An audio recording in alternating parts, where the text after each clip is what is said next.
Hello guys, welcome to CamBoost again. So today we will discuss S block elements lecture number 7. Basically इस lecture में हम सीखने वाले हैं सॉल्वेशन के कॉन्सेप्ट को। बहुत ही मज़ेदार लेक्चर होने जा रहा है, तो चलिए लेक्चर को बिना टाइम वेस्ट किए स्टार्ट करते हैं। तो चलिए डियर स्टूडेंट्स, सबसे पहले हम समझते हैं सॉल्वेशन के कॉन्सेप्ट को।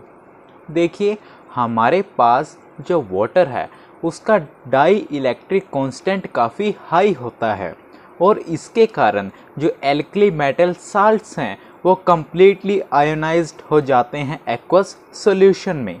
इससे क्या होता है, जो एल्कली मेटल साल्ट्स के सॉल्यूशन हैं वो इलेक्ट्रिसिटी कंडक्ट करते हैं। अब वन बाय वन इन्हें डिस्कस करते हैं। सबसे पहले बात करते हैं हम लिथियम आयन Li पॉजिटिव की।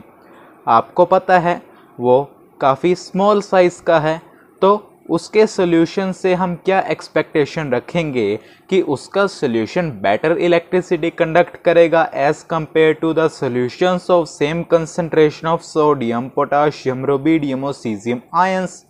ऐसा मैं क्यों बोल रहा हूँ, क्योंकि स्मॉल साइज होने के कारण जो लिथियम आयन है उसे काफ़ी ईज़िली माइग्रेट करना चाहिए as compare to larger ions, यानी उसे काफ़ी इजी मूव करना चाहिए। तो ऑब्वियस सी बात है, वो लार्जर आयंस से अगर इजी माइग्रेट करेगा तो वो इलेक्ट्रिसिटी भी बेटर कंडक्ट करेगा as compare to larger ions. यही बात हुई।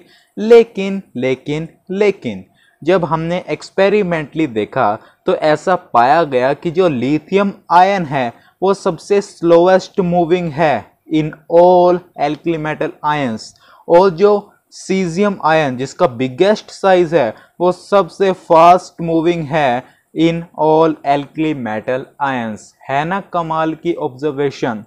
यही बात मैंने आपको नोट्स में लिखवाई है, एक बार फटाफट से ब्रीफ रीडिंग दे देते हैं। Due to high dielectric constant of water, the alkali metal salts are completely ionized in aqueous solution, due to which the solutions of these metal salts conduct electricity.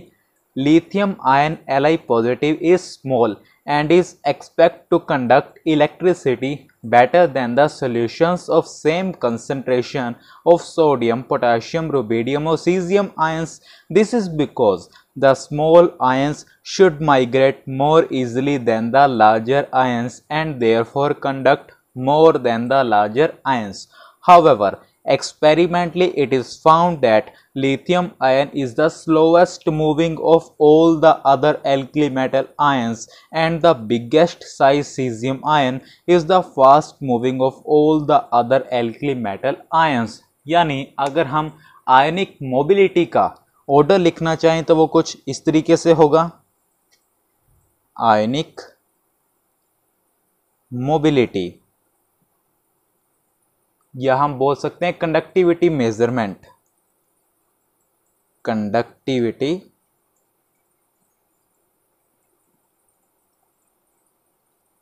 Measurement.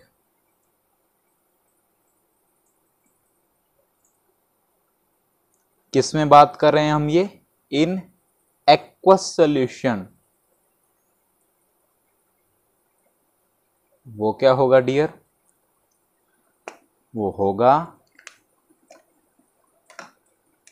सबसे ज़्यादा CS positive, very important, हम already ये order discuss कर चुके हैं। RB positive, K positive, Na positive and Li positive. अब आपके mind में ये क्वेश्चन पॉप अप हो रहा होगा कि आखिर सर ऐसा हुआ तो हुआ क्यों? पहले आप इसे ध्यान से नोट कीजिए, फिर हम डीपली इसके रीज़न को समझने की कोशिश करते हैं। आपको बिल्कुल क्लियर हो जाने वाला है सॉल्वेशन का कॉन्सेप्ट। तो चलिए डियर, अभी जो हमने ऑर्डर देखा वो हमारी एक्सपेक्टेशन से अपोजिट था, तो अब हम उसका डीपली रीज़न देखेंगे कि आखिर ऐसा हुआ तो हुआ क्यों। देखिए डियर, आयंस उस तरीके से एक्वस सॉल्यूशन में एग्जिस्ट नहीं कर रहे हैं जिस नज़र से हम उन्हें देख रहे हैं, या हम स्पेसिफिकली बोलें the ions does not exist as naked ion. मतलब एक्वस सॉल्यूशन में अगर हम बात करते हैं Li पॉजिटिव यानी लिथियम आयन की, वो स्मॉलेस्ट है, तो इसका मतलब वो हैवीली हाइड्रेटेड होगा। ये बात हम ऑलरेडी डिस्कस कर चुके हैं अपने प्रीवियस लेक्चर में बहुत ही अच्छे तरीके से।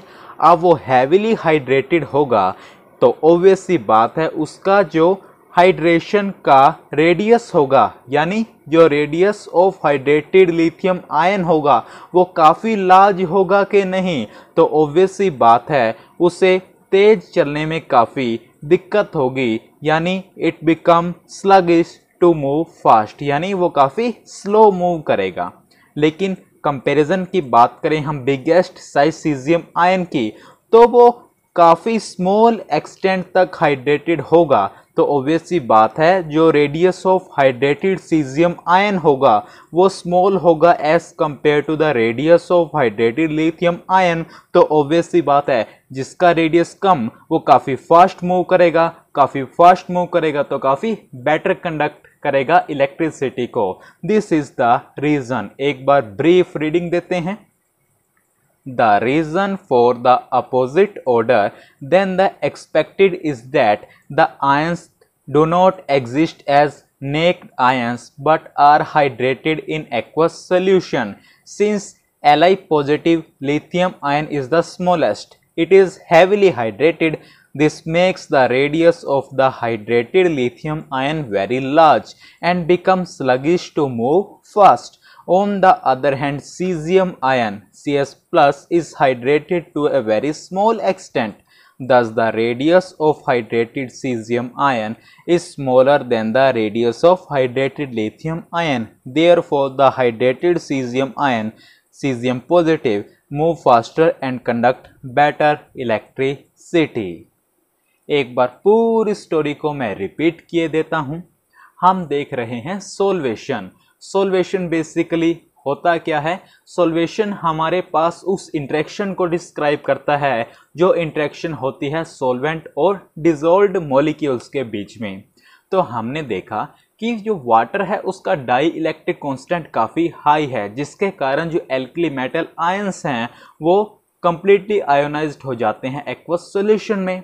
तो Li पॉजिटिव हमारे पास सबसे स्मॉल है, तो वो काफ़ी फास्ट मूव करेगा, तो बेटर इलेक्ट्रिसिटी कंडक्ट करेगा उसका solution as compare to the solutions of same concentration of sodium, potassium, rubidium and caesium. लेकिन ऑब्जर्वेशन तो बिल्कुल इसके उलट है कि सीजियम पॉजिटिव का जो सोल्यूशन है वो बेटर इलेक्ट्रिसिटी कंडक्ट कर रहा है as compare to lithium ion solution. उसके बाद बात आती है ऐसा हुआ तो हुआ क्यों? उसके बाद रीज़न आप ये देंगे कि हमारे पास आयंस नेक्ड फॉर्म में एग्जिस्ट नहीं करते, वो हाइड्रेटेड फॉर्म में एग्जिस्ट करते हैं एक्वस सॉल्यूशन में। अब लिथियम पॉजिटिव स्मॉलेस्ट है तो काफ़ी हैवी हाइड्रेटेड रहेगा।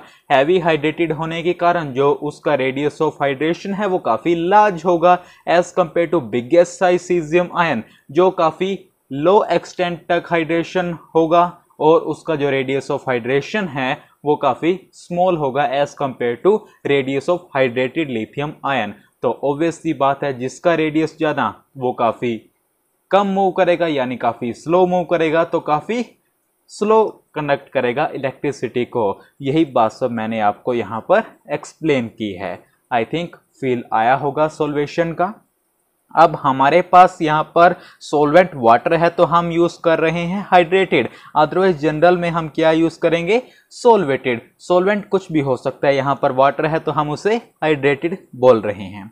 उसके बाद आप नोट लगाकर लिखेंगे कि हाइड्रेशन में हमारे पास कोऑर्डिनेशन होता है वाटर मॉलिक्यूल्स का अराउंड द मेटल आयन। देखिए कुछ इस तरीके से ये है मेटल आयन और इसके हमारे पास सराउंडिंग में यहाँ पर वाटर मॉलिक्यूल्स ने कोऑर्डिनेट किया हुआ है।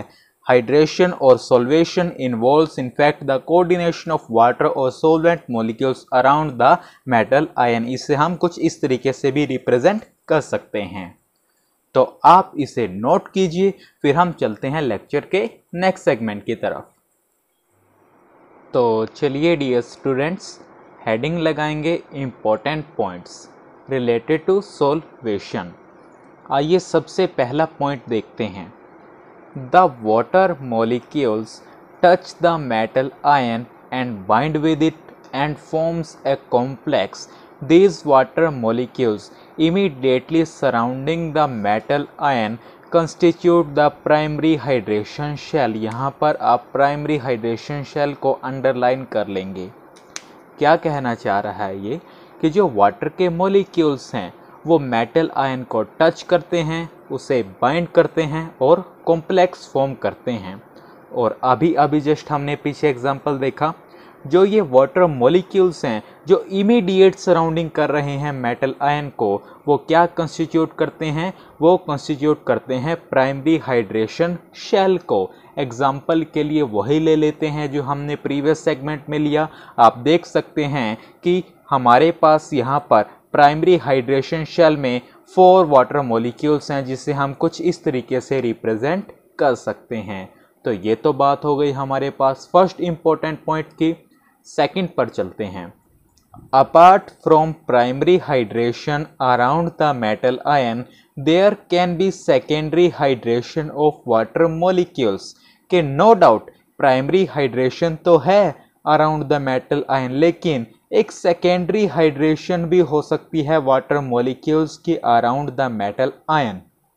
The extent of secondary hydration is inversely proportional to the size of naked metal ion. यहाँ पर naked को अंडरलाइन करेंगे कि जो एक्सटेंट है ये सेकेंडरी हाइड्रेशन की वो इन्वर्सली प्रोपोर्शनल है नेक्ड मेटल आयन के साइज के। यहाँ पर हाइड्रेटेड मेटल आयन की बात नहीं हो रही, नेक्ड मेटल आयन की बात हो रही है। Thus the secondary hydration decreases from lithium to cesium as the size of ions from lithium to cesium increases। obviously बात है कि जो secondary hydration है वो decrease होगी lithium to cesium, क्योंकि हमारे पास जो आयन का size है वो increase हो रहा है from lithium to cesium। यही बात तो हमने बोली है कि जो secondary hydration की extent है वो inversely proportional है size of naked ion के, यानी जैसे जैसे नेक्ड मेटल आयन का साइज बढ़ेगा वैसे वैसे सेकेंडरी हाइड्रेशन भी डिक्रीज हो जाएगी। तो ऑब्वियसली बात है सबसे ज़्यादा हैवी हाइड्रेटेड कौन होगा? लिथियम होगा, क्योंकि इसका साइज कम है और इसकी सेकेंडरी हाइड्रेशन भी ज़्यादा होगी। यही बात यहाँ पर लिखी है। It means that lithium is most heavily hydrated of alkali metal ions where caesium is least hydrated. Caesium का साइज ज़्यादा है, सेकेंडरी हाइड्रेशन की वैल्यू कम होगी। आई थिंक क्लियर हो गया होगा आपको सेकेंड इंपॉर्टेंट पॉइंट। थर्ड पर चलते हैं। As hydrated radii decreases from lithium to cesium, ionic mobility increase from lithium to cesium। obviously बात है, यही तो हम अभी डिस्कशन कर रहे हैं कि जैसे जैसे हाइड्रेटेड रेडियाई बढ़ेगा वैसे वैसे हमारे पास मूव करना उसके लिए काफ़ी डिफ़िकल्ट रहेगा, यानी उसकी मोबिलिटी काफ़ी कम होगी। अब हमारे पास जो हाइड्रेटेड रेडियाई है वो डिक्रीज़ हो रहा है लिथियम टू सीजियम, तो हमारे पास जो आयनिक मोबिलिटी है वो इंक्रीज़ हो रही है फ्रॉम लिथियम टू सीजियम, क्योंकि जो हमारे पास हाइड्रेटेड रेडियाई है सीजियम का वो कम है as compare to hydrated radii of lithium. It is all ऑल अबाउट टुडे। एक बार समराइज़ करते हैं हमने क्या क्या किया। सबसे पहले हमने देखा सॉल्वेशन को, वहाँ पर हमारे पास कुछ अनएक्सपेक्टेड ऑब्जर्वेशंस आई। उसके बाद हमने डीपली उन ऑब्जर्वेशंस के रीज़न को समझने की कोशिश की। उसके बाद सॉल्वेशन से रिलेटेड कुछ इम्पोर्टेंट पॉइंट्स को समझा। होपफुली आपने लेक्चर को एंजॉय किया होगा। तो चलिए till next video, keep learning, keep growing and stay home, stay safe.